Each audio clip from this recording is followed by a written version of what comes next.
If you're unaware of this, the Bank of Ireland ran an ad on social media with a picture of a woman on the front of it smiling, and it says Orla and her boyfriend stopped renting and moved back in with their parents to save the deposit for their first home. Hashtag ad. And I think what it's referring to is the fact that it's so hard to get out of the rental market and into the mortgage market. This is a sort of a suggestion as one of the ways around this, but it has caused ructions. Why has it caused ructions? Because Bank of Ireland, the ad simply reflects what the reality is. And we all have heard anecdotal stories about people doing this, moving back home so they can save for a mortgage and buy a house.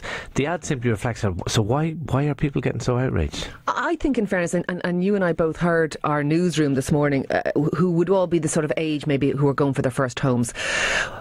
And they are outraged about it. And I think some of that is down to the fact that generation who are kind of patronisingly referred to as avocado-eating millennials, that generation feel hard done by. And I don't... They are avocado-eating millennials. Stop, but I don't actually blame them, because I do think that there has been an intergenerational transfer of wealth. That generation with their gig economy, their insecure jobs, their reasonably low rates of pay, and their lack of expectation around things like job security or home ownership, which were a given for older generations. The baby boomers are laughing in this country, and the millennials are screwed, and they know it, and this ad patronised the hell out of them.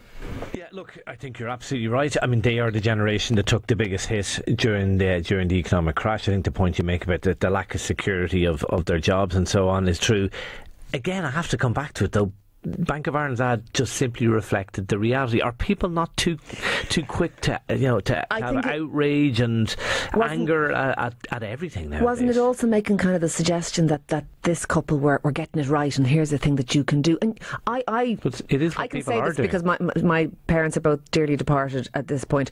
I moved back in for a year at one stage, not to buy a house, but because I had builders in when I was married and had kids. Unbelievable nightmare. It is almost impossible to live cheek by jowl with your parents. Very difficult, absolutely. As an adult. No argument there. It's extraordinarily difficult. But it is happening. That's my point. And Bank of Ireland is just merely reflecting that. None of this is Bank of Ireland's fault. That's my point, though. But the point of it is that's the reality for nowadays young people. They don't have the opportunities. And you know what? There is a huge protection of the wealth of older people in this country at the expense of younger people. I'm at risk of repeating myself. Not Bank of Ireland's fault. Why be outraged with Bank of Ireland? Because it reflects the indifference on the part of the establishment to the conditions of young people.